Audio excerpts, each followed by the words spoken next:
तो चलिए आज बात करते हैं विक्टोरिया हॉस्टल के बारे में। इसकी कहानी हॉस्टल के गेट से शुरू नहीं होती। ये शुरू होती है एक ठंडे, खामोश मुर्दा घर से। हम इस खौफनाक दास्तान की गहराई में उतरेंगे जो एक ऐसे बुरे सपने की तरह है जिससे कोई जाग नहीं सकता। जरा इस एक लाइन के बारे में सोचिए। मुर्दा घर का इंचार्ज कहता है, ये कोई पहली लाश नहीं है जो वहां से आई है। बस इन चंद शब्दों से हमें उस जगह के काले इतिहास का अंदाजा हो जाता है। एक ऐसी जगह जहां मौत अब कोई चौंकाने वाली बात नहीं रह गई है, बल्कि एक आम घटना बन चुकी है। तो कहानी का सीन सेट होता है उसी ठंडे मुर्दा घर में। सोचिए उस दुख के बारे में। एक माँ और बाप, उमेश और अर्चना, अपने बेटे विक्रम की लाश की पहचान करने आए हैं। वहां की हवा में बस दुख और एक भयानक बेबसी खुली हुई है। और उसी गहरे दुख के पल में एक पिता का सब्र टूट जाता है। उमेश गुस्से से बेकाबू होकर सीधे इंस्पेक्टर कबीर के पास जाते हैं। वो मुर्दा घर में ही उनका कॉलर पकड़ लेते हैं और जवाब मांगते हैं।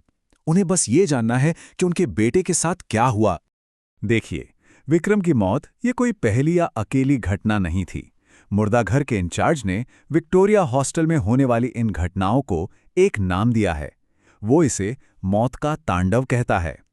ये मौतों का एक लंबा, डरावना और अनसुलझा सिलसिला है। और सुनिए, जिसने भी इसे सुलझाने की कोशिश की, उसका अंजाम खैर मौत ही हुआ। लेकिन इंस्पेक्टर कबीर वो अलग हैं। इन सारी चेतावनियों के बावजूद, इस श्राप के बारे में सुनकर भी वो पीछे नहीं हटते। वो उस दुखी पिता की आंखों में देखकर एक प्रण लेते हैं।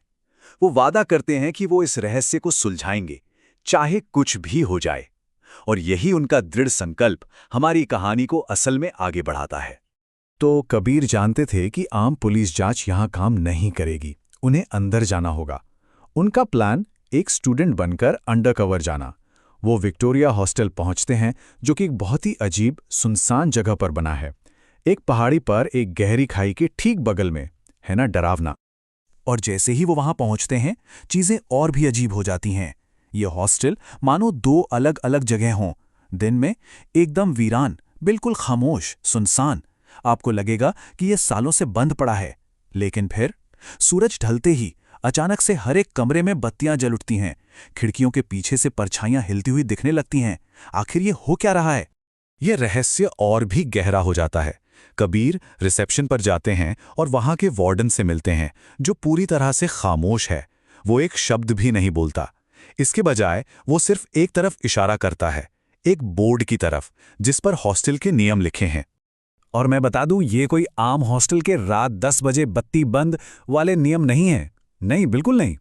पहला नियम, किसी से बात नहीं करनी, अपने काम से काम रखना। दूसरा नियम, ना किसी के कमरे में जाना है और ना ही किसी को अपने कमरे में आने देना है। और तीसरा, जो शायद सबसे अजीब है, एक बार रात को कमरे में चले गए तो वहीं रहना है, बाहर नहीं निकलना। जैसे कि ये नियम बनाए ही इसलिए गए हों ताकि हर कोई पूरी तरह से अकेला रहे। तो कबीर ये अजीब नियम पढ़कर जैसे ही पीछे मुड़ते हैं, वो पूरी तरह हैरान रह जाते हैं।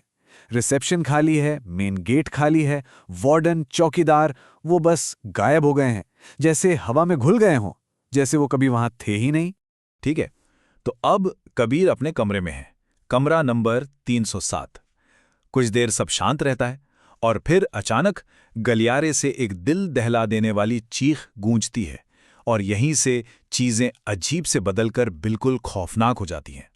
कबीर एक पुलिस वाले होने के नाते फौरन जांच के लिए बाहर भागते हैं, लेकिन गलियारा खाली है। बत्तियां किसी हॉरर फिल्म की तरह टिमटिमा रही हैं।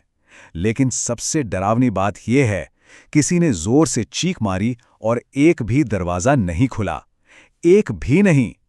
कबीर हर दरवाजे पर दस्तक देना शुरू करते हैं, पीटते हैं, लेकिन जवाब में सिर्फ खामोशी मिलती है। आखिर में वो एक दरवाजे को जोर से धक्का देकर तोड़ देते हैं और अंदर जो वो देखते हैं वो किसी बुरे सपने जैसा है। कमरा पूरी तरह से जला हुआ, काला पड़ चुका है और जमीन पर एक कंकाल पड़ा है, आधा जला हुआ। जिस पल कबीर की नजर उस कंकाल पर पड़ती है, पूरा का पूरा हॉस्टल आग की लपटों में घिर जाता है, एकदम अचानक। और अब वो सारे खामोश कमरे, वो अब खामोश नहीं हैं। हर एक दरवाजे के पीछे से चीखें आ रही हैं, लोग मदद के लिए चिल्ला रहे हैं। किसी तरह कबीर उस आग से बचकर बाहर निकलने में कामयाब हो जाते हैं।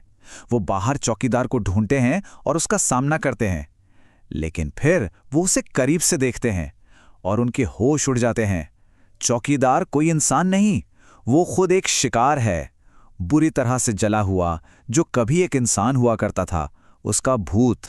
कबीर, जो अब भी सदमे में है, मदद के लिए डॉक्टर के लिए कहते हैं, और चौकीदार का जवाब रोंगटे खड़े कर देने वाला है। बाबू, मरे हुओं को डॉक्टर की जरूरत नहीं होती। और इस एक लाइन के साथ सब कुछ बदल जाता है। ये अब सिर्फ एक क्राइम सीन नहीं है, अब हम इस जगह की अलौकिक कहानी की गहराई में उतर चुके हैं। तो यहां है असली कहानी। ये सब 4 साल पहले शुरू हुआ था।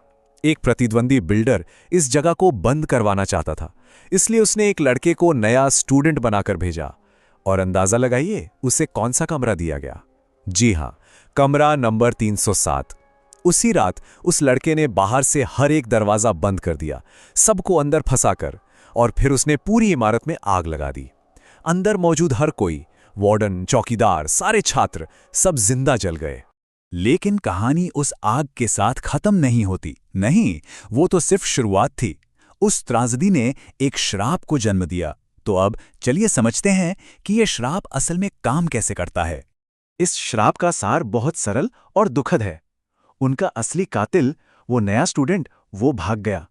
तो अब उस आग में मरने वाले हर शख्स की आत्मा, वो हर नए मेहमान को, हर उस इंसान को जो उस दरवाजे से अंदर आता है, अपना कातिल समझती है। वो बदले के एक चक्र में फंस गए हैं। और ये हमें एक भयानक नतीजे पर लाता है। विक्रम की ही तरह इंस्पेक्टर कबीर को भी गलत समझ लिया गया है। आत्माएं उन्हें अपना हत्यारा मान रही हैं। वो अब फंस चुके हैं, उनके बदले के चक्र में कैद हो गए हैं। और उनकी किस्मत, खैर वो तो पहले लिखी जा चुकी है। उनका भी वही हश्र होगा जो यहां आने वाले हर शख्स का हुआ। ये हमें एक बहुत ही भारी सवाल के साथ छोड़ जाता है ना। जब किसी त्रासदी के शिकार ही नए राक्षस बन जाएं, जब शिकार ही शिकारी बन जाए, तो बदले का ऐसा चक्र आखिर कभी खत्म कैसे हो सकता है? ये एक ऐसा चक्र है जिसका कोई अंत नहीं दिखता।